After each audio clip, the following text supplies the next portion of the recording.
Star Wars, Thrawn Ascendancy, Book 1, Chaos Rising. Alright, so this is the prequel series of the Thrawn books, which actually there are some events that happened from the second Thrawn book, Thrawn Alliances, that actually take place in Thrawn Ascendancy, Chaos Rising. The whole story of it is Thrawn's rise through the Ascendancy. I like how the book, there are chapters in the book where it goes into Thrawn's past, how he joined the military, how he rose through the ranks, how he doesn't understand politics. And that is Thrawn's one weakness, is that he does not understand the shifted games, the politics. Me either, bro. Me either. I really enjoyed this book. I really enjoyed the first three Thrawn books, but this was something kind of new because we're not dealing with like any day that we've seen before. We're dealing with the Chiss Ascendancy, which is a very interesting society. They're kind of like the United States pre-World War II, where they don't get involved unless they've been messed with. If you mess with them, it's game on. But until you mess with them, but they're like, you have Thrawn and you have Our Lady, who was in the third book, Thrawn book, but you're seeing her as she's rising through the ranks.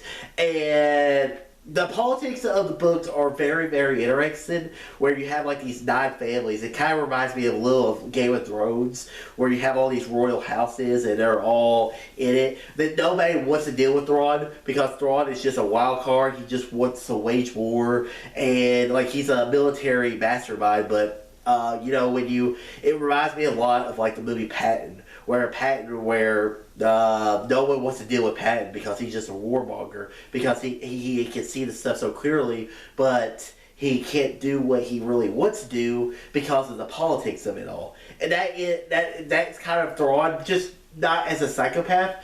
Thrawn will, like, I like it. There's a line where Thrawn and Our Lady are talking, and when they're talking about other people, he said, what do you view them as? I view them as just people. He says, I view them as assets, allies, potential enemies. And that's just the way Thrawn's mind works is always fascinating. The way he views art is, he kind of explains it, where you can just understand like the textures and how the mind works of a society.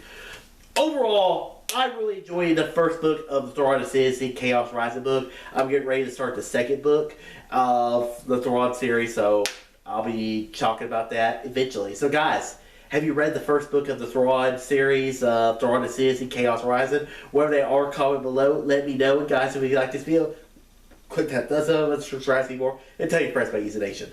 All too easy.